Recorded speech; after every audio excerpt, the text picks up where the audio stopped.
Alright, you should pass out in just a few seconds. Yep, there we go. So, you know what? Let's go ahead and nab him. So why the fuck not? Oh, hell. Fulton recovery helicopter is complete. I'm seeing things. And... Ooh, that's all. I'll take it.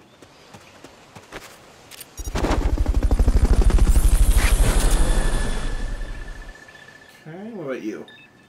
Nah. Fulton recovery subject confirmed onboard helicopter. I'll take the D's. I don't really want to take someone who's a fucking E, though. That's really low.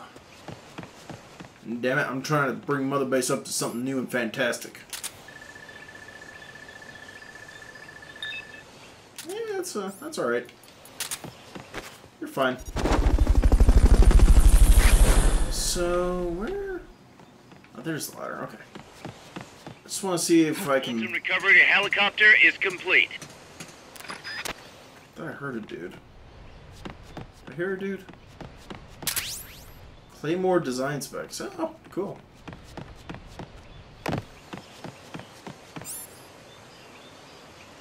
So that's fine. The C4 out. Alright, you stay sleepy. Okay. Sleepy, sleepy, sleepy. I don't see one up there. Alright. And kablooey. Okay, you're done with that area. Head for the goal. Right there? Yep. Good job. Return to base. Alright, piece of cake.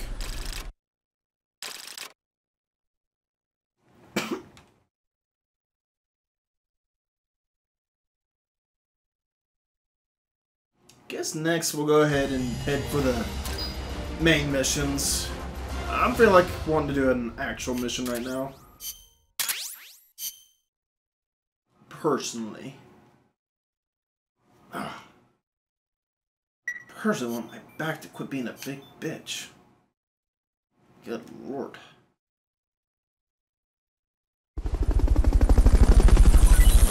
Cool. Solidus magazine? What the fuck?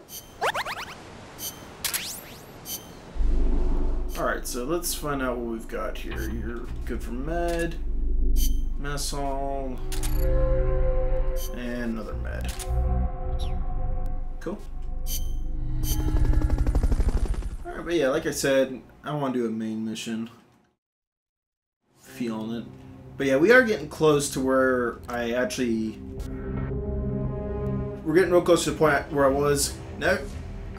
Damn it, back. You remember how Huey or Ocelot, whoever he happens to be, said how there was those three main AI war machines? There was the Pupa, which we already fought, the Chrysalis, and the third one. I have beaten the Chrysalis. So as far as I've gotten, so there's that. Alright. Head north towards central Heredia, where Dr. Strangelove's lab lies hidden among Mayan ruins. Snake, Peace Walker is the heart of the enemy's project.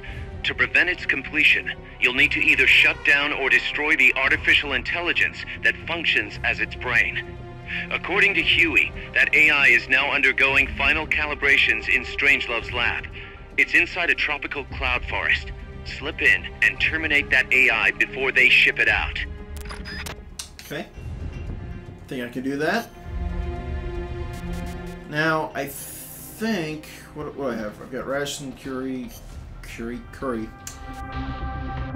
Where is my Fulton? Okay. And I think I also want to have... Where are you?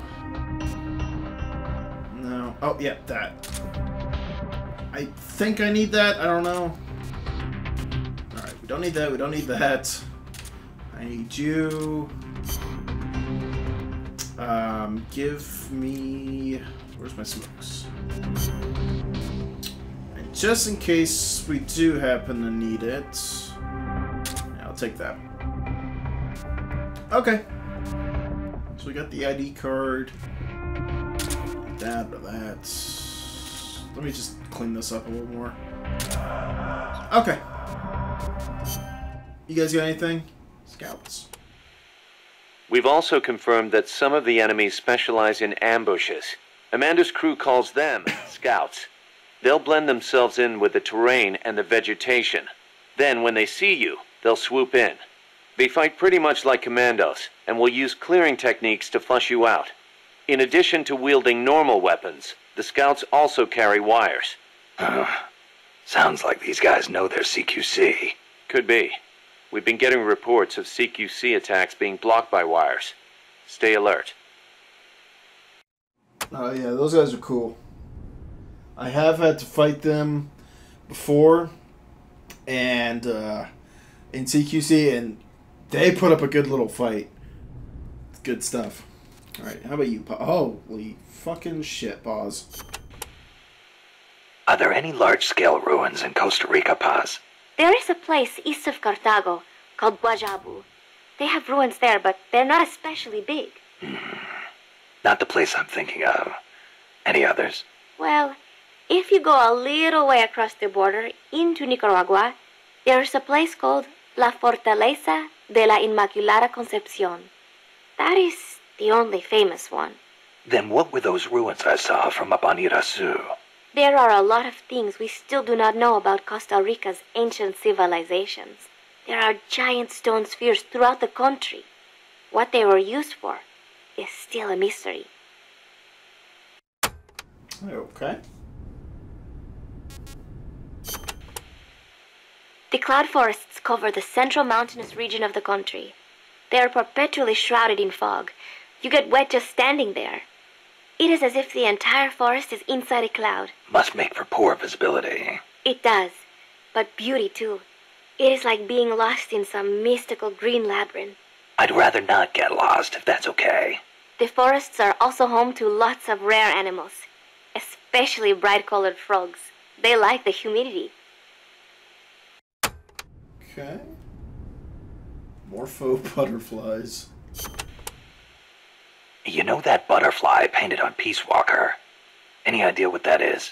It is a morpho, a Palladius morpho, if I'm not mistaken. Pallades morpho. Uh-huh. It is the most common type of morpho in Costa Rica. Huh. It has these gorgeous metallic blue wings that shimmer in the light. You can see them even from a distance. You mean they reflect light? Correct. It is called structural color. Morpho scales have tiny bumps on them that interfere with the light and make them look blue. The space between the bumps corresponds to the wavelength of the blue light. Let me see if I get this. So if you could change the spacing, you'd end up seeing a different color. That is the principle. I heard somewhere it is being researched as a way to color cloth without dye. Think of the camouflage you could make with that. Is that all you can think of? Hey, it's important. What I don't get is why they'd put a butterfly on Peace Walker. Maybe because it looks pretty. I hope that's all it is. Maybe. This area is a tropical cloud forest, continually covered in a thick mist. It is quite a mystical place. Selva de la Leche. Forest of milk. I can barely see in front of me. There you go again. The forest is basically sitting in a cloud, so of course it's going to be hard to see. But you know, the cloud forest is the only place many exotic creatures can live. Well, if they're not edible, I'm not interested. Snake, I'll have you know people travel from all around the world to witness Costa Rica's unique fauna.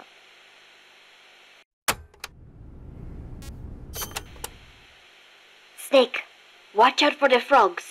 Why? They bite? Relax. No frog's ever eaten a snake. Although, I've feasted on a few frog's legs myself. But they are dangerous. They are poisonous.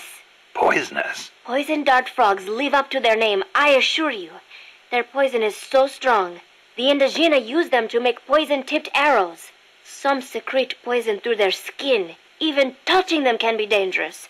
So don't go petting them or anything. So, I can't eat one? I am warning you. Yeah, I love snake. It's just, but I can't eat it. Damn it. From here on in, you'll be in a cloud forest. The ground is covered in vegetation. You'll have plenty of hiding places, but so will the enemy. I'll keep an eye out for scouts. Trying to force your way through would be suicide. Know the enemy's location before making any moves. Too bad you don't have some sort of radar. I could try night vision. Once you know where an enemy is, decide how you want to handle him. You could get into his blind spots. Or drop him from a distance before he even has a clue someone's around. An eye for an eye, right? Maybe. A night vision. I was wondering about that, if that would even work, but if it will, fuck yeah.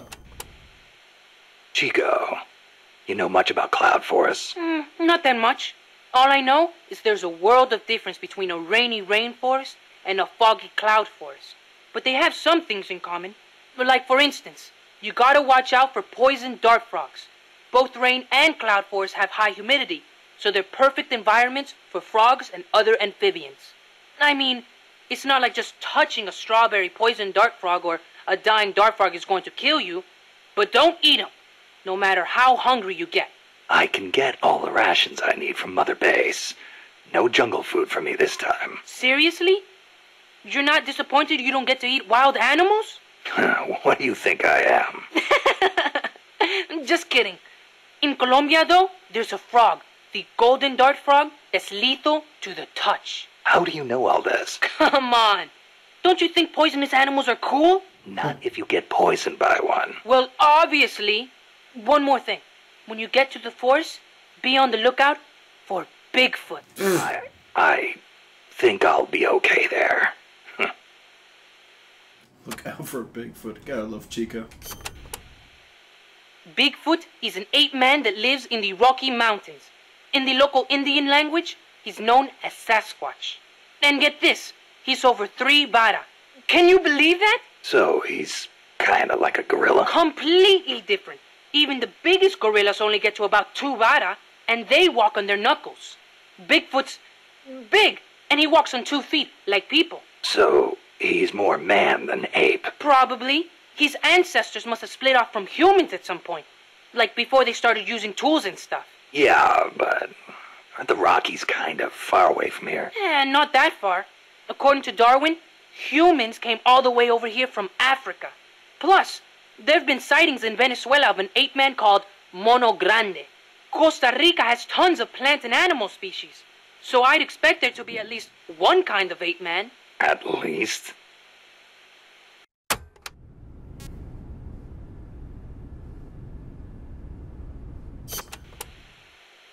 Gotta admit, I've never heard of Mono Grande. Yeah, he's not as famous as Bigfoot.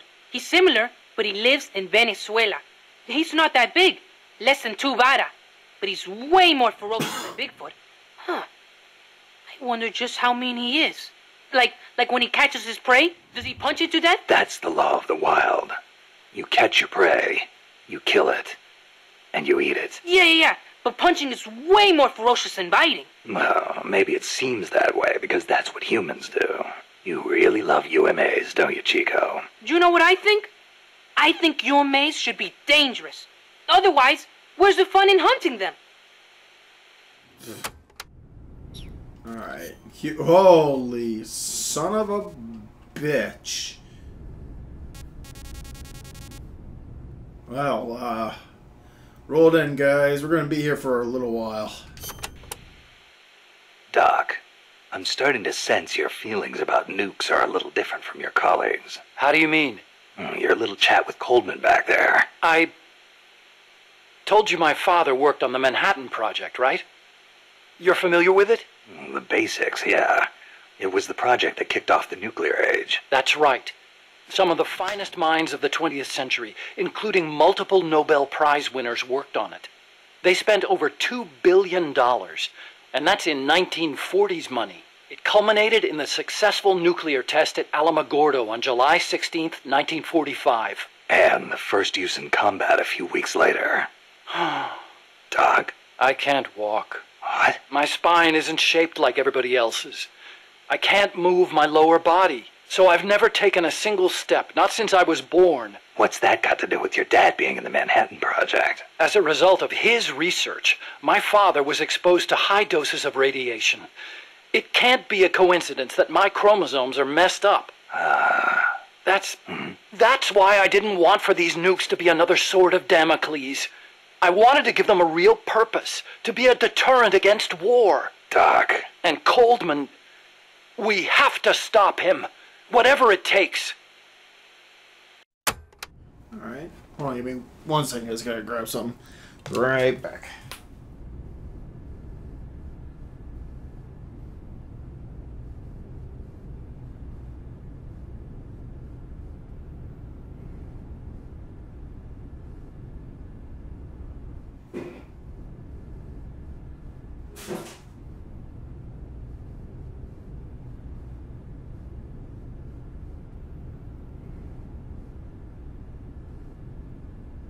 Okay, I'm back. Sorry about that. Just wanted to grab a quick snack, cheese stick, and all that. Alright, so let's see. Hiroshima and Nagasaki. What you got about that, bud? August 6th, 1945, Hiroshima. August 9, Nagasaki. The atom bomb attacks on Japan. My father was married to his work. I don't have a single memory of going places or doing stuff with him on weekends. But even as a kid, I knew on some level that it was for his family. I respected him. My mother used to tell me all the time, "Your father is a brilliant scientist. He saved countless American boys from death. You should be proud of him." Yeah. You could say the war ended because of those bombs. When I was in the 5th grade, a Japanese student transferred to our class. She showed me photos of Hiroshima after the bomb. I couldn't believe my eyes. A city of over 350,000 people reduced to a scorch mark on the ground by a single atomic bomb. Houses blown off their foundations, burned to ashes. The only things left standing were the skeletons of steel-framed buildings. And it wasn't just the buildings. Blackened corpses on the side of the road. Survivors covered head to toe in severe burns. Within a few months, over 70,000 had died in Nagasaki, twice that in Hiroshima. For years after that, I couldn't talk to my father. Couldn't even stand to look at his face. I know how you feel, Doc, but your father's your father. If he hadn't worked on that project, my body wouldn't be like this. I could be researching something else. I could have lived a normal life. I really wish we knew his age. That's what's bothering me right now. Because I don't know if he's the same Huey or Otacon from Solid Snake's time. If I knew his age, that would help me realize for sure. Like, if he's in his 20s, definitely. 30s, maybe. He looks like he is. It wasn't so long ago the world stood on the brink of nuclear war. Just over on the other side of the Caribbean. I was 17 at the time. I'd skipped a few grades and was a sophomore at MIT. I remember feeling kind of apathetic about the news that came in every day. It seemed clear to me that as long as they had a grasp of the concept of nuclear deterrence, there was nothing to fear. Either that, or they were feigning that fear on purpose. As a way to secure a bigger defense budget? Huh, I can see that. But if that was their plan, it kind of backfired. Because it ushered in the era of détente between East and West. Coldman's really gonna do it this time. Once the nuclear genie is out of the bottle, the yoke of deterrence is going to be meaningless. People will die. Cities will burn. We have to stop him now before it's too late to turn back. And don't worry about it, we will. So you've been doing nuclear research your whole life? No, not really. At first I wanted to be an aerospace engineer.